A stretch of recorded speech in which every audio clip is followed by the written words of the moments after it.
आज आपण घरामधली निगेटिव्ह ऊर्जा घरातच असणाऱ्या वस्तूंचा वापर करून कशा पद्धतीने दूर करायची याचा विचार करणार आहोत.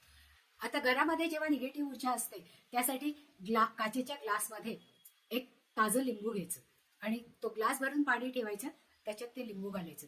लिंबामध्ये निगेटिव्ह एनर्जी शोषून घेण्याची शक्ती असते आणि ब्रह्मांडामधली पॉझिटिव्ह ऊर्जा खेचून आणण्याची ताकद त्या लिंबामध्ये असते. म्हणूनच लिंबू जास्तीत जास्त आपण पाहदृष्ट उतरवण्यासाठी वापरतो, घरातली निगेटिव्ह एनर्जी कमी करण्यासाठी वापरतो.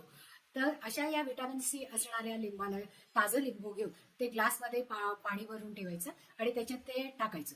लिंबू तळाला जातं कारण ते फुल पॉझिटिव्ह एनर्जीने भरलेलं असतं. पण जेव्हा घरातली निगेटिव्ह एनर्जी सगळी शोषून ते लिंबू वरती पाण्यावर तरंगायला लागतं आणि जेव्हा ते असं पाण्यावर तरंगायला लागतं त्यावेळेस ते काढून कचऱ्याच्या कुंडीमध्ये टाकायचं आणि पाणी टॉयलेटमध्ये फेकून द्यायचं. आज आपण घरामधली निगेटिव्ह ऊर्जा घरातच